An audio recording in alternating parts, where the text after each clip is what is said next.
pessoal, tudo bom? É muito bom estar com vocês aqui de novo. Como vocês sabem, meu nome é Cassiane.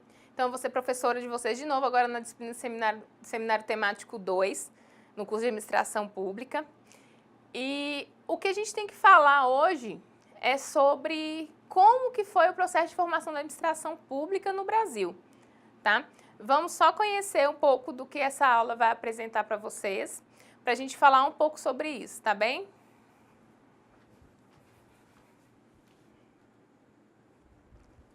Então, essa aula de hoje é uma aula que nós vamos falar sobre a formação da administração pública brasileira e vai ter como foco o texto do Frederico Lustosa da Costa, Brasil, 200 anos de Estado, 200 anos de administração pública e 200 anos de reformas.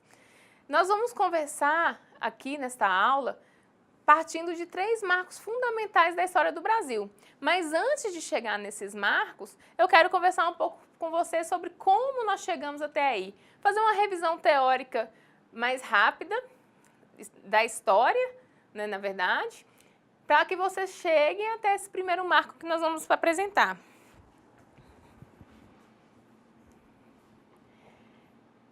Vocês vão lembrar, porque todo mundo já estudou história no ensino médio, de como que foi o processo da mudança da família real para o Brasil, né?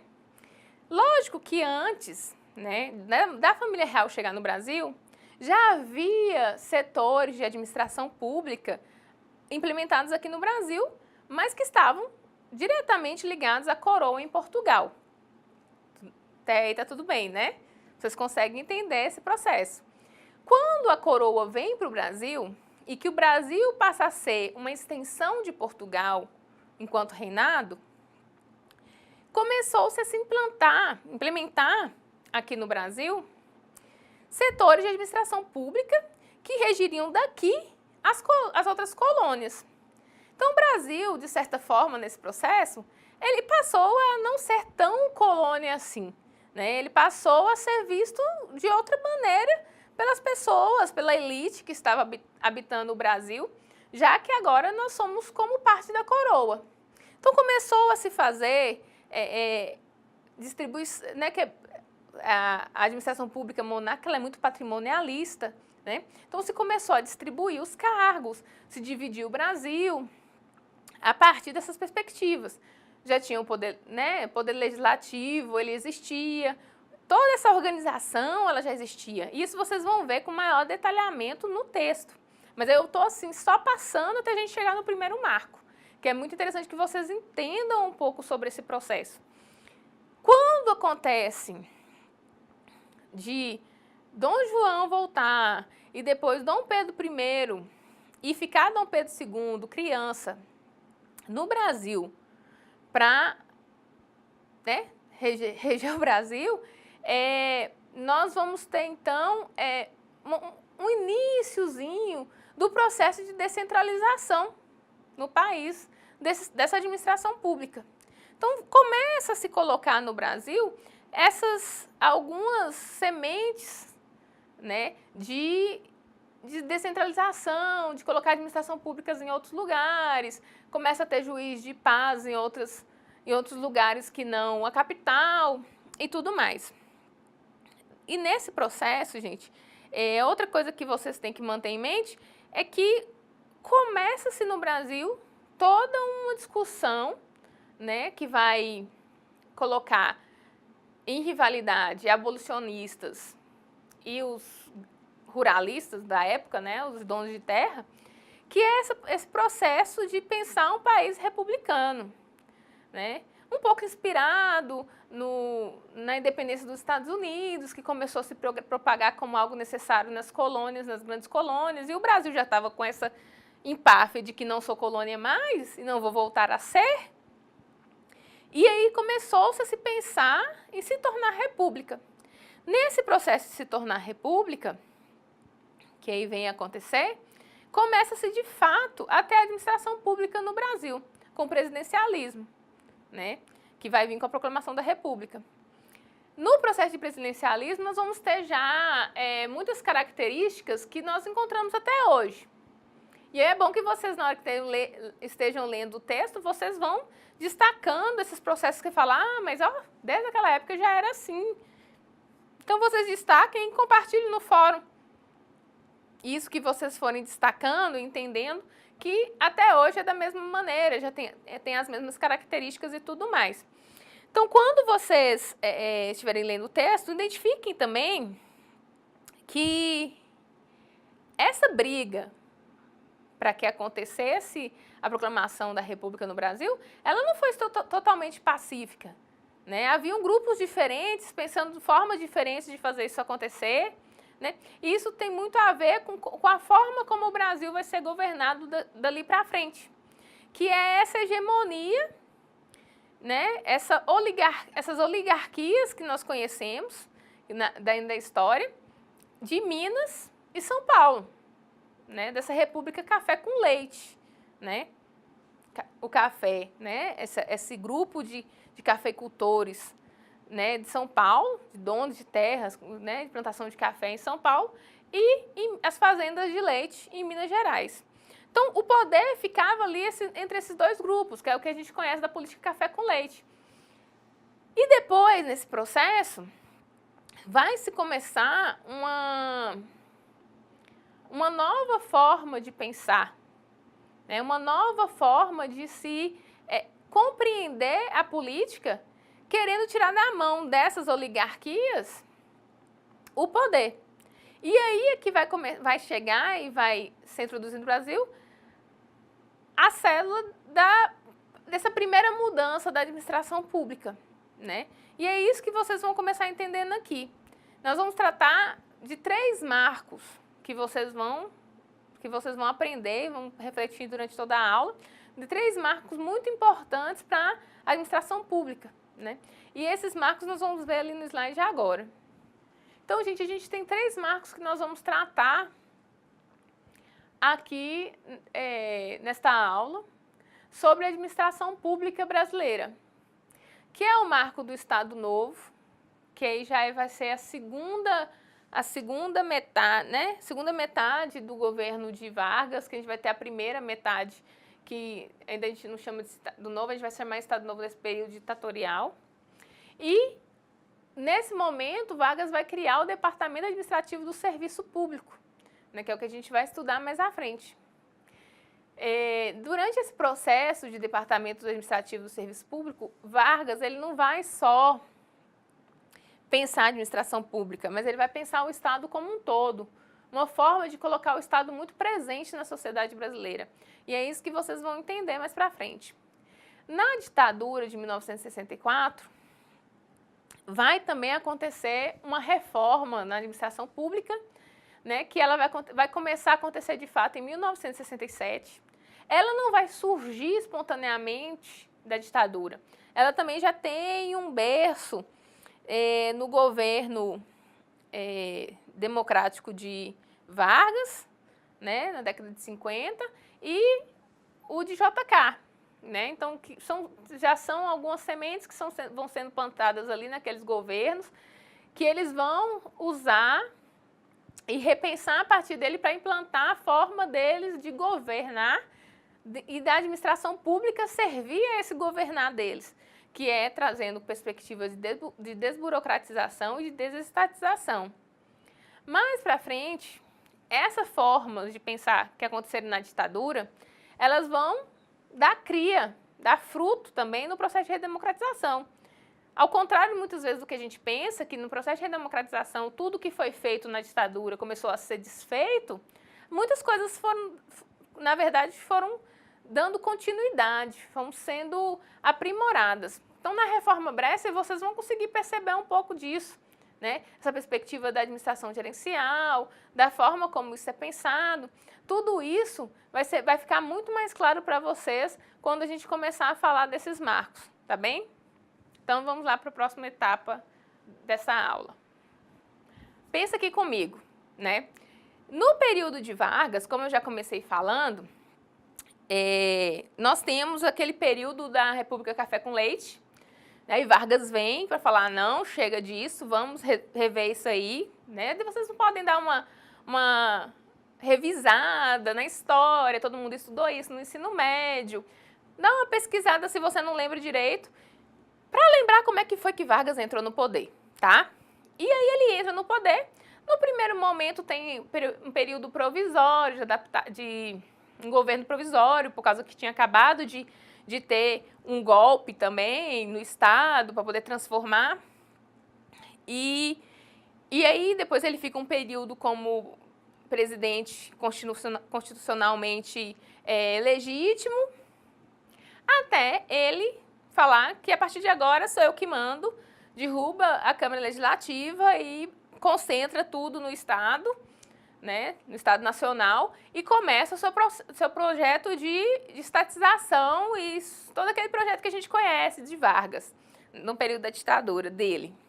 Tá? Então, ele vai implementar uma política que buscava atender a oligarquia e as massas, né? E isso que tem que estar na cabeça de vocês de uma maneira muito presa na cabeça de vocês de uma maneira muito forte, porque depois vocês vão começar a entender como que isso tem a ver com o que ele foi fazendo durante esse período que a gente chama de Estado Novo na história, tá? Vamos voltar para o slide.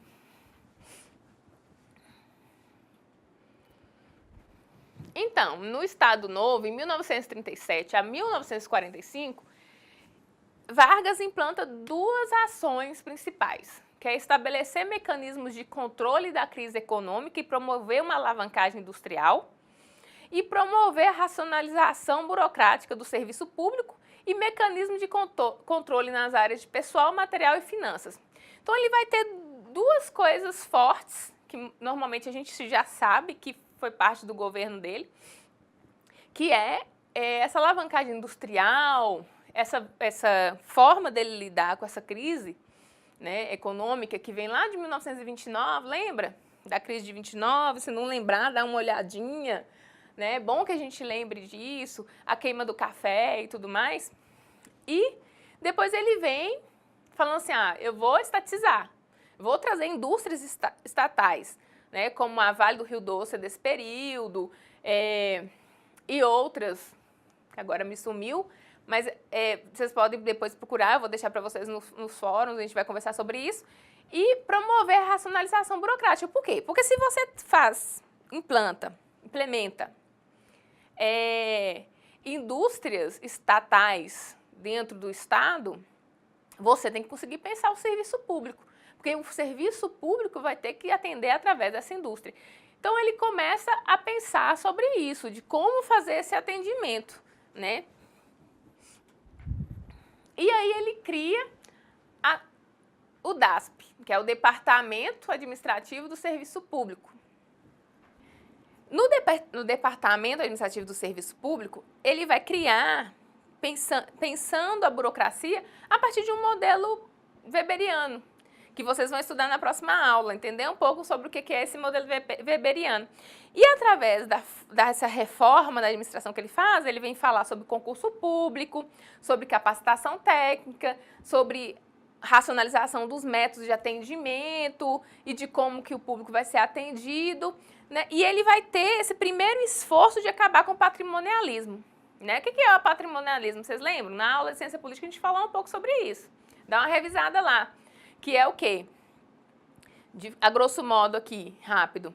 Patrimonialismo é quando a pessoa acredita que o serviço público é privado, é dele. Então, eu trabalho na prefeitura, eu trabalho em qualquer outro setor público e eu faço uso privado daquele espaço, né? Que hoje, se você vai estudar o direito administrativo, você vai ver que isso é improbidade administrativa, né? Então, assim, é um processo de pensar realmente o serviço público, ele vai trazer isso, ele vai fazer questionamento sobre isso, ele vai implementar uma nova forma de pensar o serviço público. Vamos lá para o slide de novo?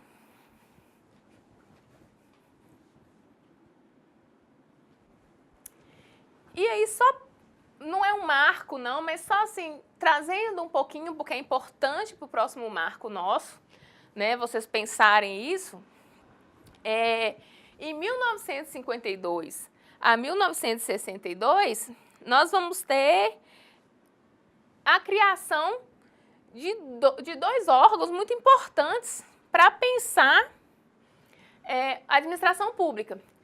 Vocês lembram que em 50 Vargas volta, né, como presidente eleito, depois de Vargas vem JK, e nesses governos eles vão começar realmente a pensar num país mais progressista. Então pensar a administração pública nesse contexto é muito importante.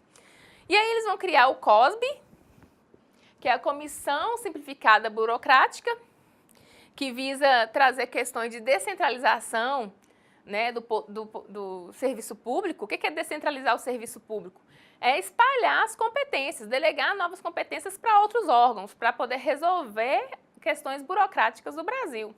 E a CEPA, que é a Comissão de Estudos e Projetos Administrativos, que vai prestar assessoria em assuntos de reformas administrativas, né? Então, é muito importante que vocês lembrem disso aí. Então, nós temos duas comissões que foram criadas e que é importante nesse processo.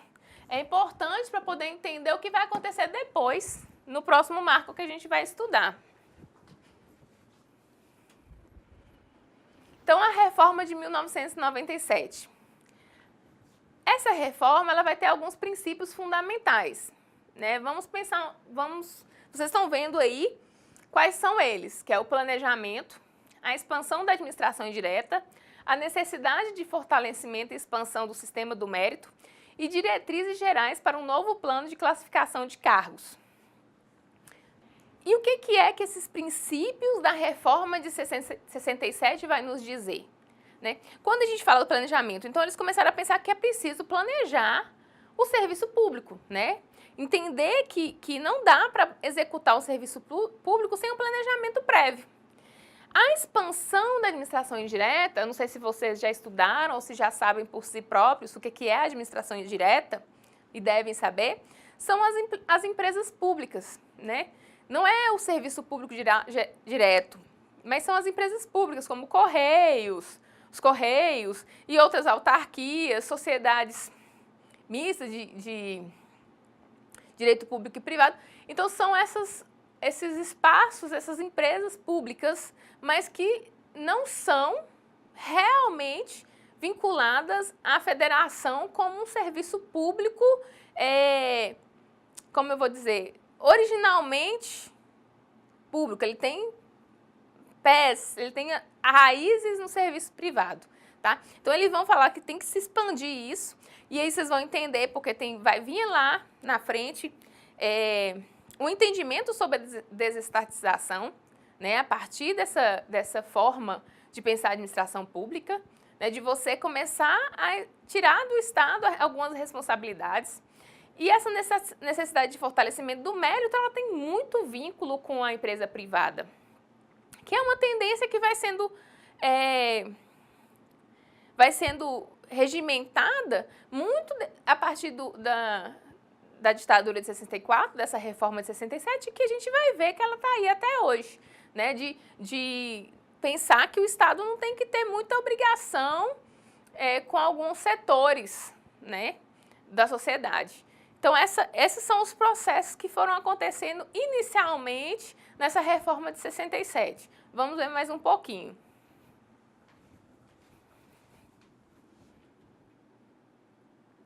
Então, além do que eu já falei, vai ter esse reagrupamento de departamentos, divisões e serviços de 16 ministérios, que são, se vocês repararem bem aí no slide, ministérios que nós temos até hoje, né? Que estão mais ou menos formados ainda nessa mesma linha até hoje, né? Porque são os ministérios que já foram sendo pensados lá em JK, né? Quem conhece Brasília vai conseguir visualizar lá o eixo, né? Lá no eixo você vai ter ministérios de um lado e de outro, e cada prédiozinho daquele esverdeado que tem de um lado e de outro do Congresso, né? Da imagem emblemática de Brasília, das torres e tal, é um ministério. E aí são esses 16 ministérios aqui, que já estão formados desde aquela época, que tem alguma oscilação de governo para governo, e que isso já foi sendo pensado na departamentalização, começando em JK e estendendo até essa reforma de 67. Então, gente, aqui, ó, é importante que vocês tenham isso em mente sobre a desburocratização e a desestatização. Essas duas características que estão aí no quadro agora são da desburocratização, que aconteceu já em 79, em 79 a 82, ainda no período da ditadura militar. Então, começou em 67 e vai se estendendo. E aí vem mais forte, agora em 1979, todo esse processo, que é de supressão de etapas desnecessárias que iriam tornar mais ágil o sistema administrativo, trazendo benefícios para os funcionários e para os clientes, né? Então, assim, tentativa de fazer a burocracia ser menos burocrática, né? Que é uma crítica que muitas pessoas fazem à burocracia, dessa forma rígida dela e tal. Então, tentativa de reformular isso aí. E o enxugamento da máquina estatal. Como se faz o enxugamento da máquina estatal? Diminuindo o corpo de funcionários, diminuindo departamentos, centralizando mais o poder, né? Então, esse processo de desburocratização aconteceu principalmente através desses dois processos. Começou a acontecer, na verdade. Já o processo de desestatização, ele vai acontecer pela organização e exploração das atividades econômicas como algo competente preferencialmente das empresas privadas. Então, é como eu falei, começa-se a tirar do cenário o Estado e falar, ah, não, mas aí tem coisas que a empresa privada tem que resolver mesmo, né? Mineração, eletricidade, energia de tudo, isso é da empresa privada, nós vamos apenas, como eles falam, disciplinar a lei sobre isso, né? Mas eles não vão pensar que isso é coisa para o Estado resolver, né? É assunto do Estado. E aí vão começar a promover a privatização das empresas estatais, que isso vai se arrastar até a redemocratização, né? Como vocês vão ver no próximo marco que a gente tem aí. Tá? Vamos pensar, então, a partir do próximo marco, como que, querendo ou não, o processo que começa na ditadura militar, ele vai se arrastando até chegar na Reforma Brescia de 1990. Então, a Reforma Brescia de 1990. O que tinha acontecido no Brasil? Processo de redemocratização, né? Como a gente já falou, já começou falando. E nesse processo de redemocratização, Fernando Collor foi eleito, né?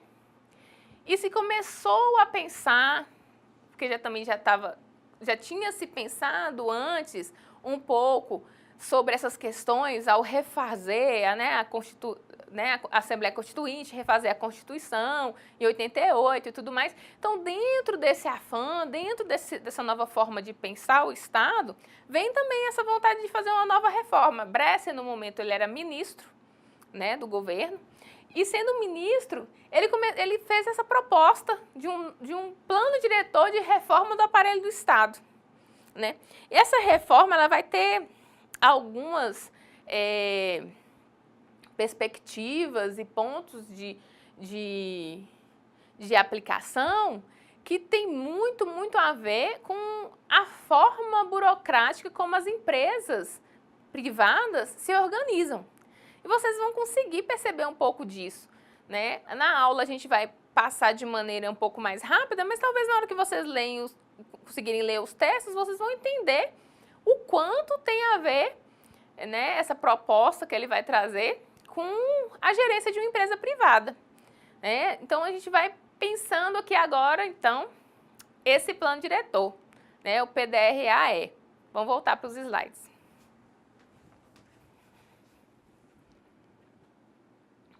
Então, quais que são as principais diretrizes desse plano diretor?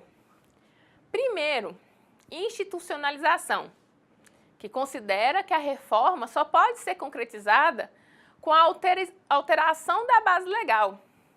Ou seja, vamos ter que mexer na Constituição, né? Isso tem muito a ver com o que Brescia pensava sobre a forma como se via o poder do governo, né? Ele costumava dizer algo do tipo, o poder do governante, né, o poder do Estado, ele já está legítimo, as pessoas agora não estão mais sob a ditadura, né? Então é possível governar. Mas há uma rigidez na forma de governar por causa da forma como a Constituição foi feita. Então nós precisamos pensar um pouco sobre isso, sobre a governança, né? Sobre essa forma de governar e alterar algumas coisas para dar uma liberdade a mais, né, para o governante que está no poder naquele momento da história. E aí ele vai fazer essa crítica e vai pensar que para institucionalizar essa reforma é preciso alterar um pouco dessa base legal. E acaba sendo um pouco uma crítica à Constituição, sabe, gente? Por quê? A Constituição nossa, ela foi feita muito com o espírito aguerrido de quem tinha acabado de sair de momentos de grande perturbação emocional e física também por causa das torturas e tudo mais. Então ela foi feita muito agarrada para poder restringir o Estado, para o Estado não ter esse poder novamente de ferir a vida das pessoas.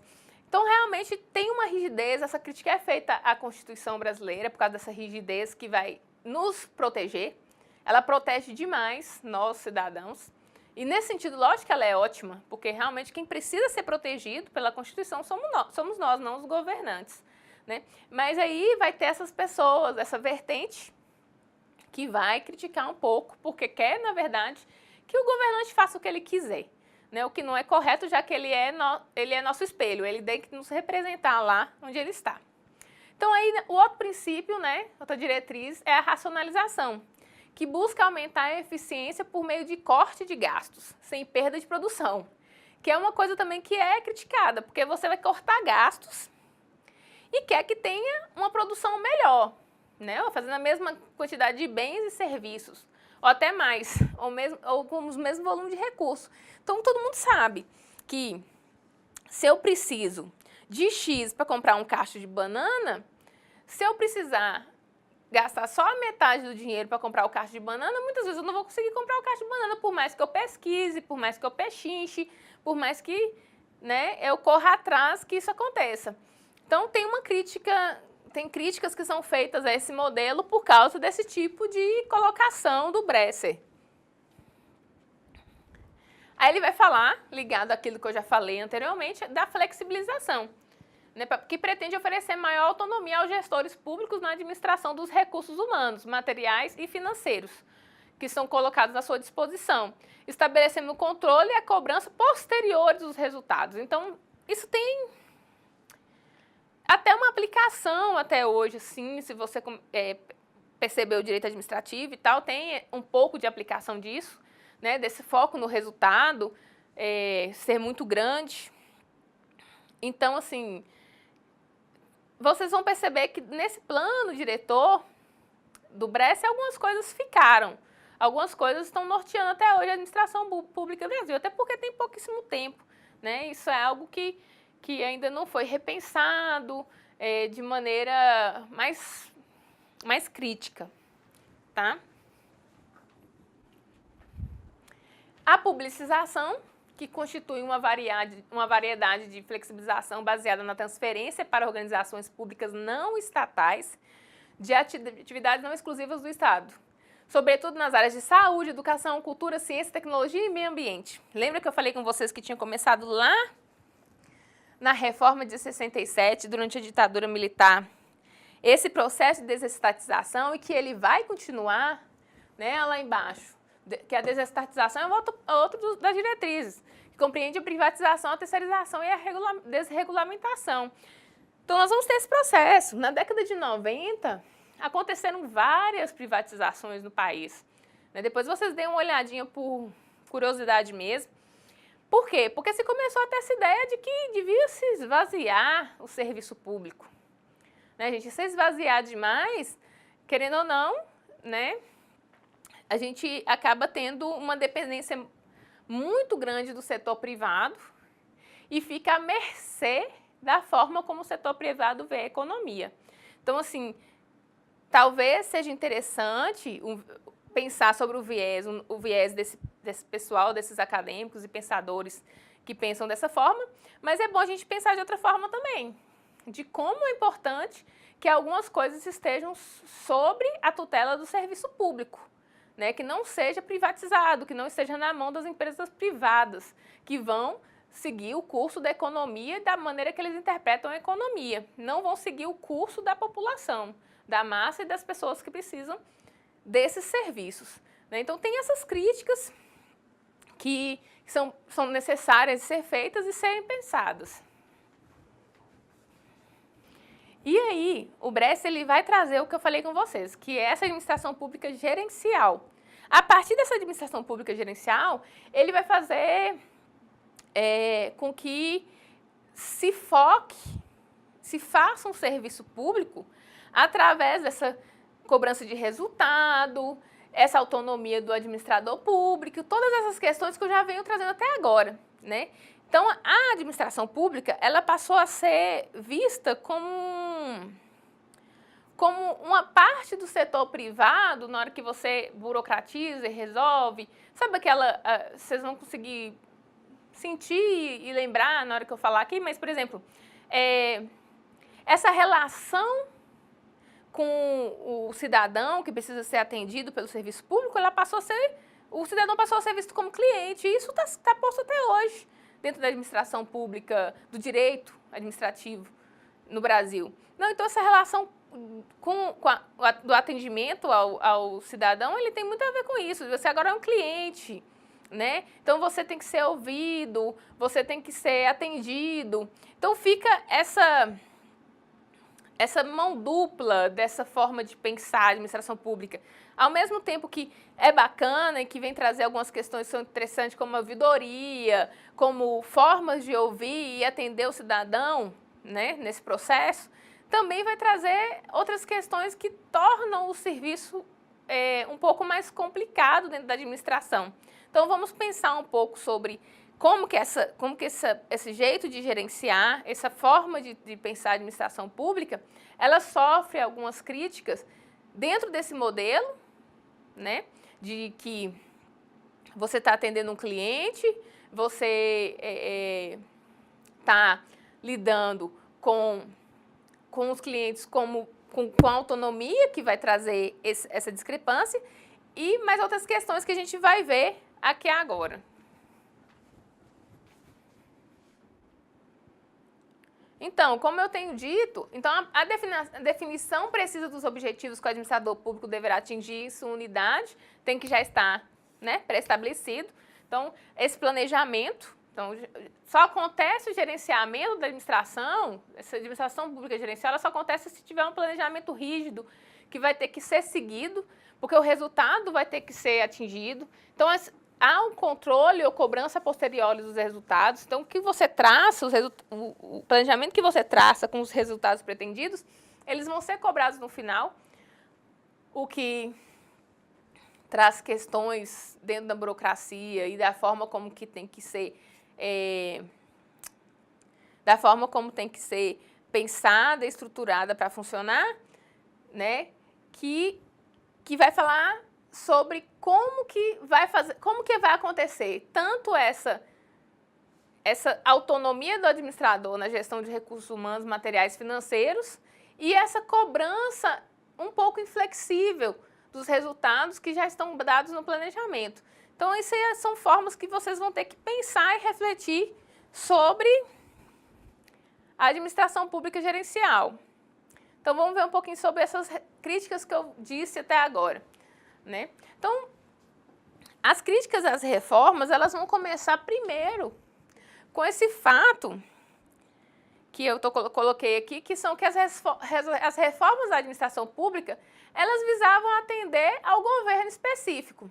Então, se o governo tem um perfil liberal ou outro perfil ditatorial, então as reformas elas aconteceram para atender a maneira como esse governo pensava, não ao Estado, né? Então, ainda há essa crítica de que nós temos que pensar uma administração pública que esteja aí para atender os setores públicos, que estejam gerindo os setores públicos de forma que esteja vinculada ao Estado, não ao governo. Ah, se o governo tem tal forma de pensar, eu venho e coloco tais e tais e tais regras para a administração. E aí nós vamos ver lá na aula de Weber como é que ele vai pensar essas questões da burocracia e essas etapas da administração, de pensar a administração pública nesse contexto, né? De uma forma mais impessoal, né? De trazer essa normatização da administração pública para além do governo. Então, eles deixam também, por causa disso, a questão democrática em segundo plano. Porque como eles estão pensando no governo, eles acabam não pensando muito na população, no cidadão geral, de como eles preferem que aquele serviço seja prestado.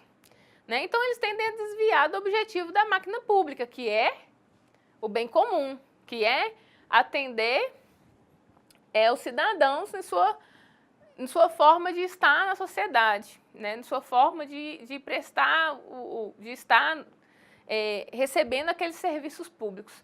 Então, tem essas críticas que são colocadas, que vocês vão refletir e vão conseguir refletir muito mais depois que vocês pensarem um pouco a partir das perspectivas de Weber, que eu vou trazer na próxima aula, tá? E vocês também vão conseguir perceber através da visita técnica, tá?